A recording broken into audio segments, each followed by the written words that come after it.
Welcome. My name is Shary Bartlett. I'm a working artist in Vancouver, Canada, and you are here in my studio. Come on in. This is my gallery wall where I show finished pieces to my clients. And come on inside. This is the studio space where I work. I work in a building that's over 100 years old in East Vancouver.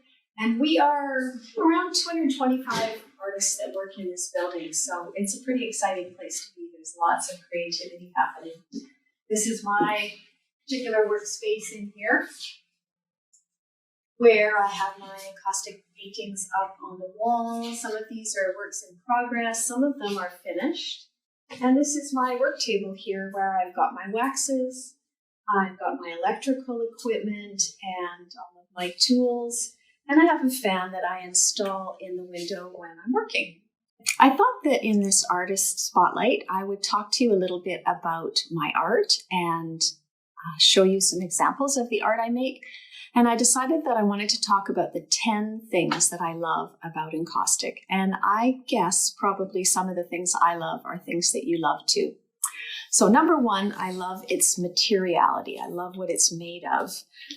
Obviously, beeswax and resin from trees combined together. So the resin brings a hardness to the wax, and also you can buff it to a shine.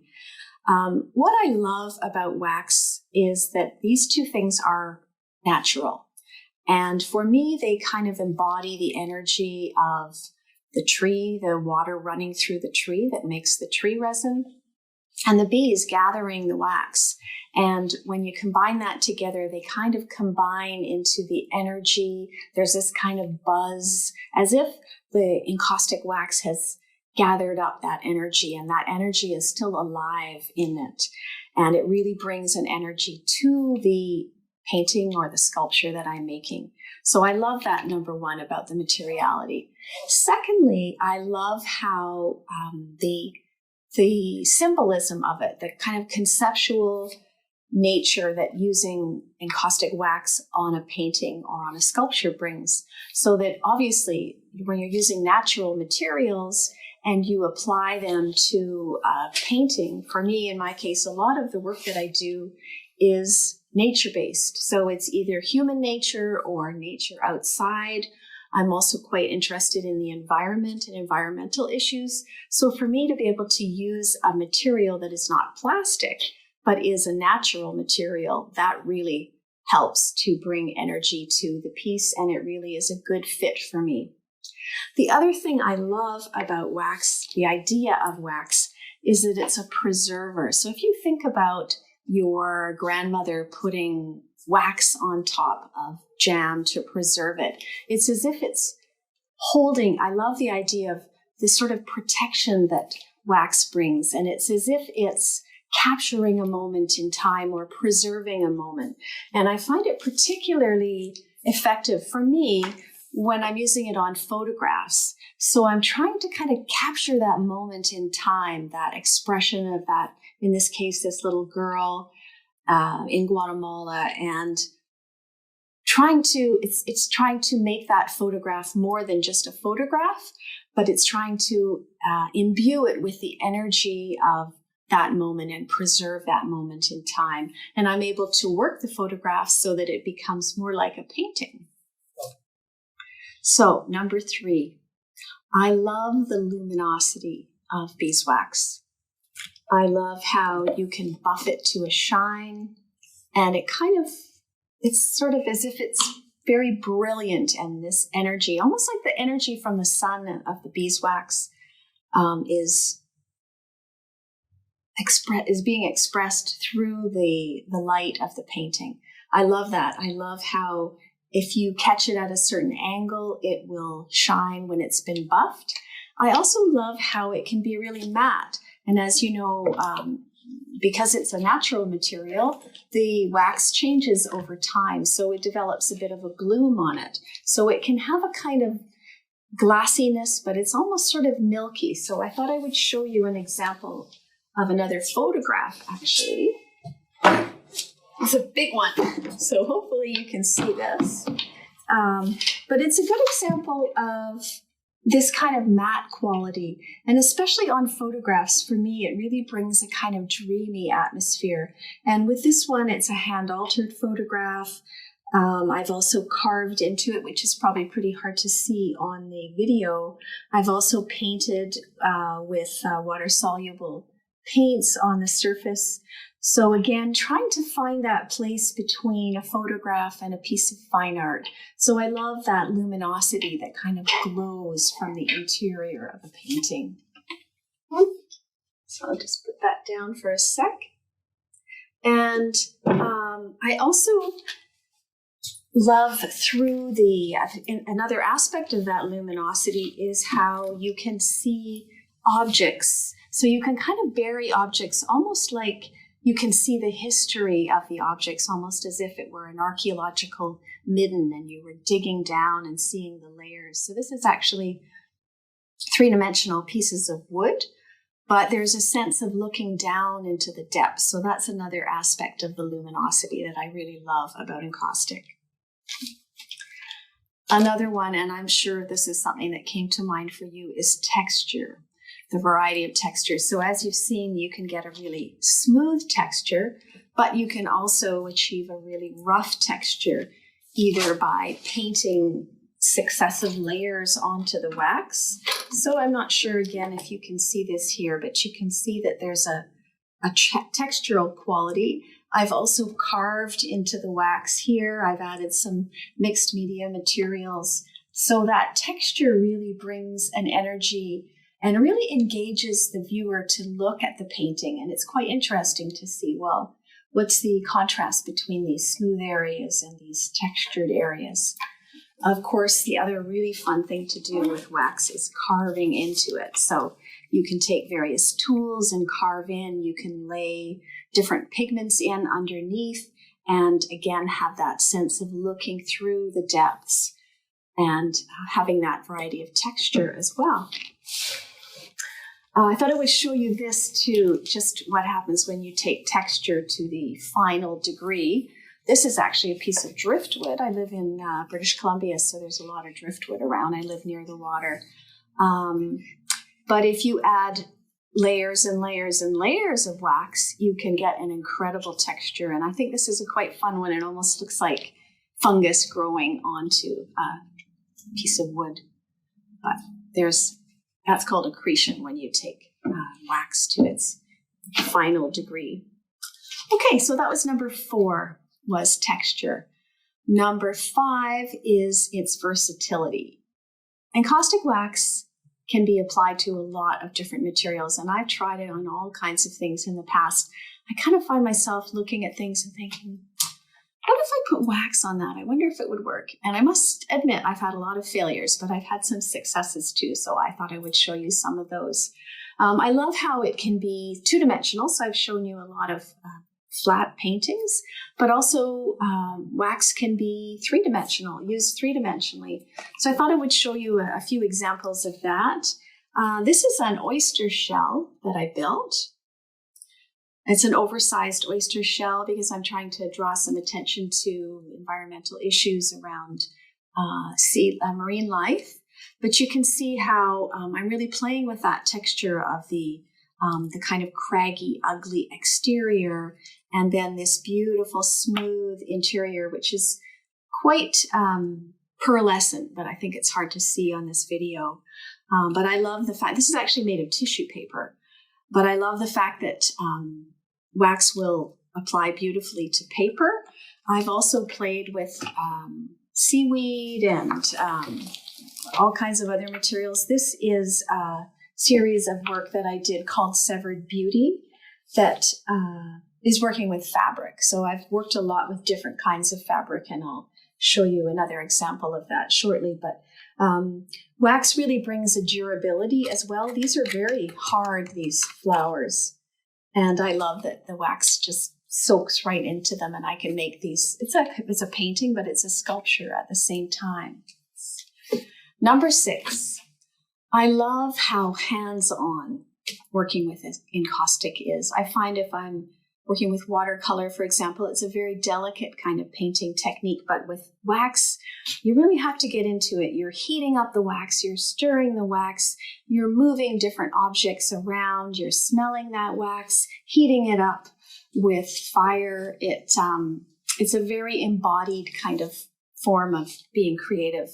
I often think it's kind of like the combination of being a craftsperson, a master craftsman, where you're working with different materials.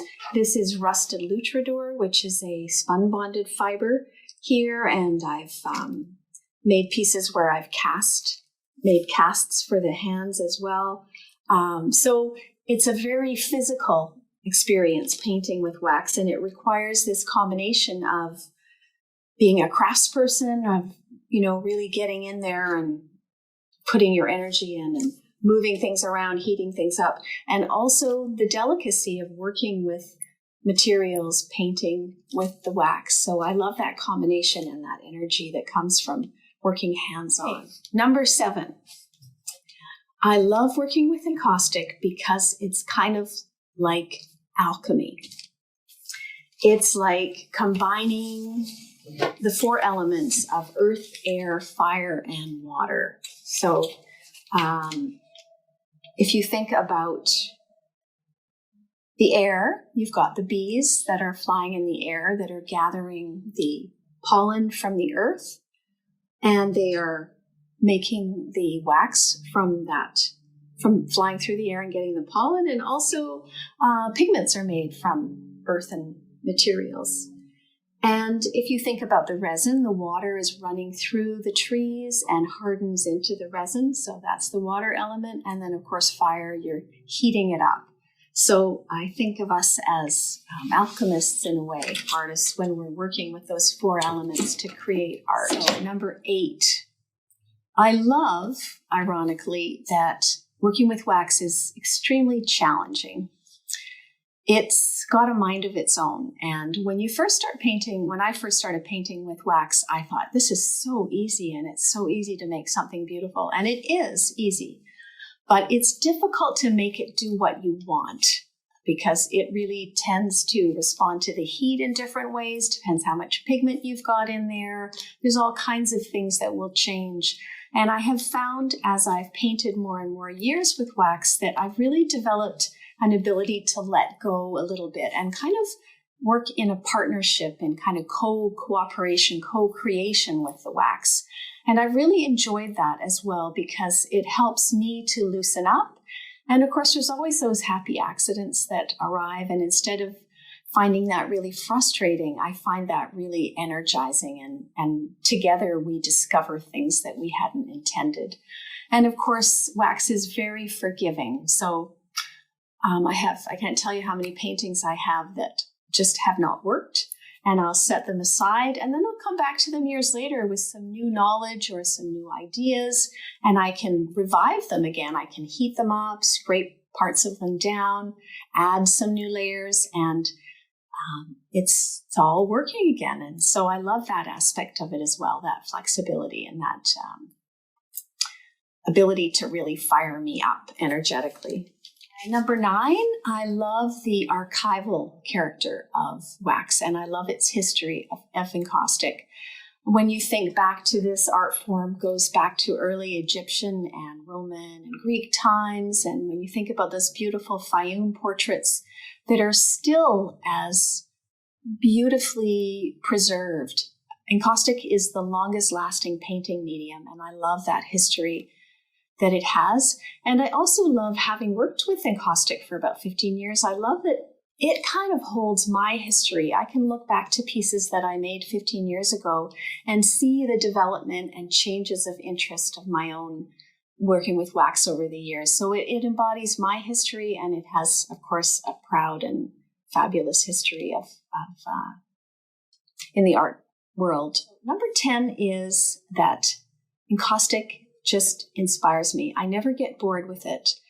And I always find that it opens my eyes to my environment. When I'm outside looking at nature, I'm thinking, I wonder how I can interpret that with an encaustic painting.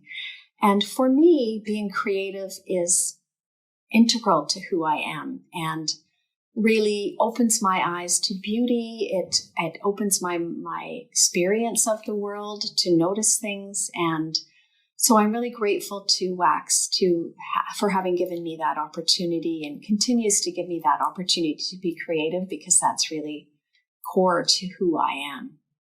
So in conclusion, I wanted to say thank you for listening to me today.